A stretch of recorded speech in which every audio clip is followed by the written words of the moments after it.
Silver owners need to understand something right now that most headlines are still getting wrong.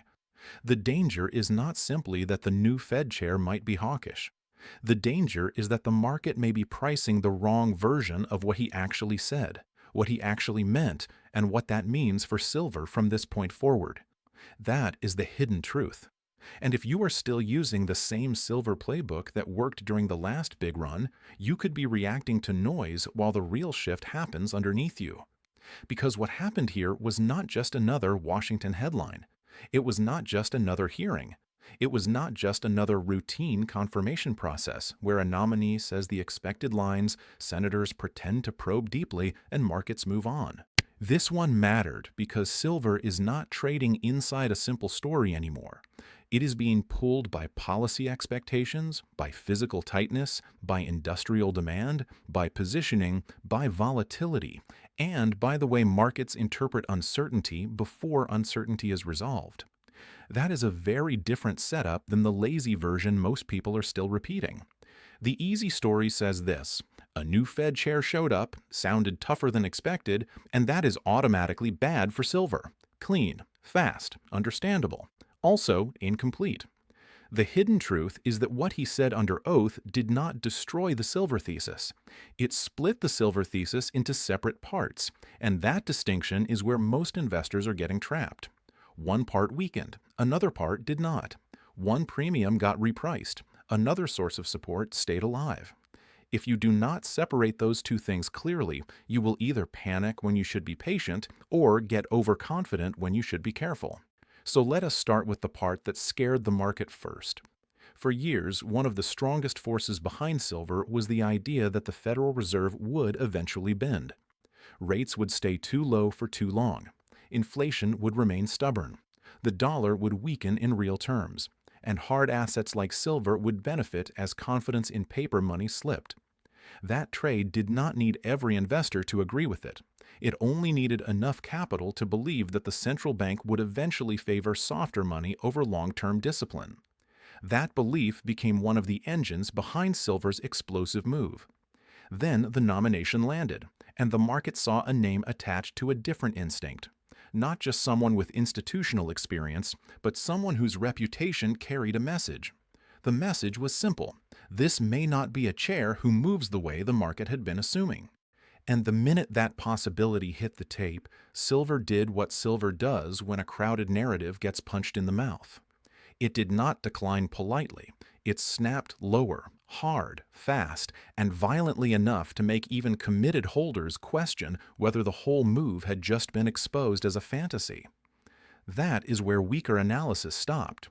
It saw the collapse, attached a label, and moved on. Hawkish chair, silver down, end of story. But the hidden truth behind what the new Fed chair said under oath is that the hearing did not confirm a one-dimensional hawk story at all. It confirmed a much more complicated reality, and complicated realities create the best opportunities and the most dangerous mistakes, because they punish people who need everything to be simple. Under oath, he did something that markets hate and thoughtful investors should notice. He refused to collapse into a slogan. He did not give the clean promise the White House would have loved. He did not fully lock himself into a rigid path either. He left room, and room is where volatility lives. On one side, he signaled enough seriousness on inflation and policy credibility to shake the old debasement crowd. On another side, he acknowledged an economic future in which productivity, technology, and changing growth dynamics could create space for a different rate path than the market first feared. That is not a contradiction. It is a more sophisticated framework than the market wanted in the first emotional reaction. And that matters because silver does not respond only to the absolute level of rates. It responds to the path, the expectation, the credibility of the central bank, the direction of the dollar, and the gap between paper positioning and physical reality. If you reduce all of that to hawk equals bearish, you are not analyzing silver. You are repeating a shortcut. The first hidden truth, then, is this. The hearing weakened the old debasement narrative, but it did not erase the structural silver case. Those are not the same thing. The monetary premium and the structural support underneath the market are related, but they are not interchangeable. One can soften while the other remains intact. And that is exactly the kind of split market that creates confusion for casual holders and opportunity for disciplined ones. Now let us go deeper, because this is where the real warning begins. When markets go through a narrative break, they rarely reprice with elegance. They overshoot. They dump what was crowded. They liquidate what was profitable. They turn uncertainty into forced selling. And then, only after that emotional washout, they start asking what actually changed and what did not. That is why the first move after a shock is often the least intelligent move in the entire sequence.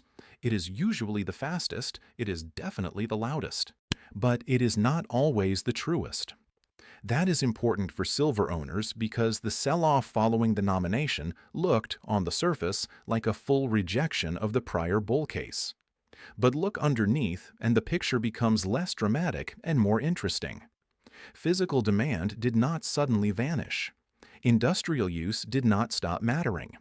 The global need for silver in solar, electronics, grid infrastructure, and advanced manufacturing did not disappear because one man sat before senators. The supply side did not magically become loose. The physical market did not wake up and decide abundance had returned. That part of the story remained stubbornly real. So what actually got hit? Primarily, the premium tied to the idea that monetary policy would remain structurally easier than inflation justified. In other words, one leg of the silver move was questioned, not the entire body. And that difference is everything. Because if you hold physical silver, the warning is not that your long-term thesis is dead. The warning is that your timeline may need to mature. If you hold paper silver, the warning is that volatility may intensify because the market has entered a phase where interpretation matters as much as direction. If you hold leveraged exposure, the warning is even sharper.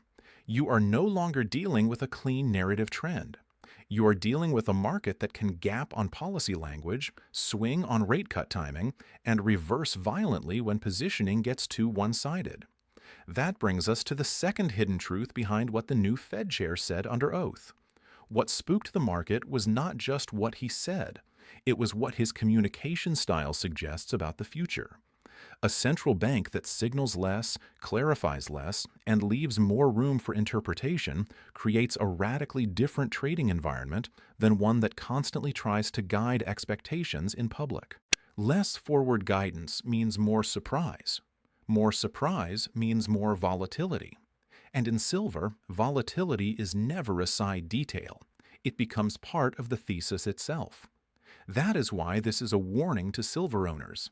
Not because silver is finished, not because the bull case evaporated, but because a market that was previously driven by one clean macro story may now be driven by several competing forces at once. And when that happens, old instincts become dangerous. Chasing headlines becomes dangerous. Overreacting to one policy phrase becomes dangerous. Assuming every drop is a buying gift becomes dangerous. Assuming every rebound proves the thesis is back becomes dangerous. The smarter way to look at this moment is through separation. Separate the debasement trade from the structural deficit story. Separate monetary premium from industrial scarcity. Separate physical ownership from leveraged speculation. Separate short-term repricing from long-term supply pressure. Investors who can do that will think clearly, while others keep arguing over whether silver is bullish or bearish like those are the only two settings that matter. And here is the third hidden truth. The hearing did not just change expectations around rates, it changed the standard of proof. From here, silver likely needs a more mature argument than simply the Fed is trapped and hard assets go up. That argument was powerful when it was under-owned. It becomes weaker once a major piece of it is challenged. The next stage of the silver story, if it is going to work, must stand more heavily on durable demand, constrained supply, physical market signals, and the actual timing of policy shifts, rather than broad emotional distrust alone. That is not bearish, it is harder, and harder often feels bearish to people who got used to easy narratives. So if you are holding silver right now, the question is not whether you should panic. It is whether you understand which part of your thesis you actually own. If you own silver because you believe every central banker is destined to destroy the currency, then yes, this hearing was a warning. If you own silver because you understand that it sits at the intersection of monetary stress, industrial necessity, and recurring supply strain, then this hearing was not the end of the story. It was the moment the story got more selective. That selectivity is where better positioning begins. It is where reckless confidence dies and real conviction gets tested. It is where the crowd starts asking whether silver can still work, while the better question is what conditions now matter most. Watch the dollar. Watch the language around inflation versus growth. Watch the timing of cuts. Watch the physical market. Watch whether volatility is being driven by genuine structural deterioration or by the paper market trying to reprice too much too fast. Most of all, stop treating silver like a one-variable asset. It never was. It only looked simple when several bullish forces were aligned and moving in the same direction. The hidden truth behind what the new Fed chair said under oath is that he did not kill silver. He exposed which silver holders understand their own thesis and which ones were just renting a narrative on the way up. That is the warning. The easy money story got weaker. The deeper market story did not disappear. But from here, the winners are less likely to be the loudest silver bulls and more likely to be the holders who can tell the difference between a repriced premium and a broken market. The rules changed. Not all of them, but enough of them. And if you are still using yesterday's map, silver will teach you that lesson the hard way. If you update the map now, you may find that the most important truth was never hidden from the market. It was hidden inside the way the market first reacted to the headline. And that is why the dangerous reaction is false certainty. The bear says the move is over because the old impulse got hit.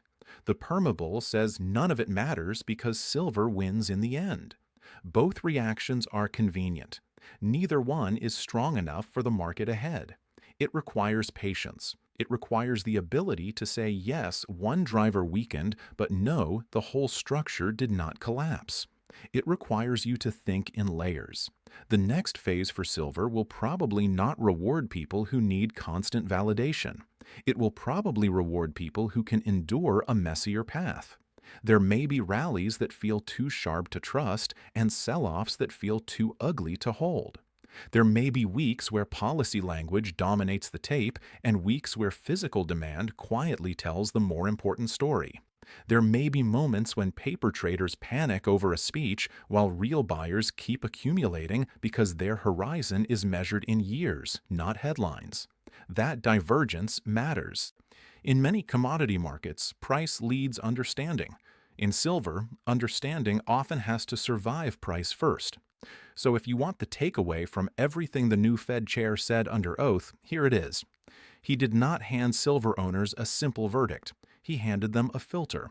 He forced the market to distinguish between the part of silver that depended on easy money faith and the part that rests on harder realities. That filter is uncomfortable, but it is useful. Because once you pass your thesis through it, you stop asking whether silver is dead or alive and start asking a much better question. What is actually carrying the market now, and how durable is it? That is the question serious holders should be living with from here, and the ones who answer it honestly will not need the crowd's confidence to stay positioned when the next major move begins.